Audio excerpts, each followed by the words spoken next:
In front of me is Honor 50, and let me show you how to change date and time on this device. So at first, just open the settings, then find and select System and Updates, and click on date and time right here. By using those switchers, you can switch off automatic date time and time zone, and also you can switch off 24-hour format clock. And then let's go to set up your own date, time, and also time zone. So just pick date,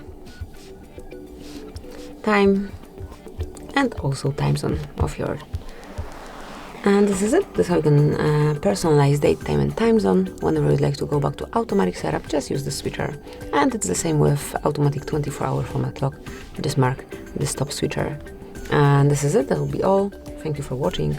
Please subscribe our channel and leave the thumbs up.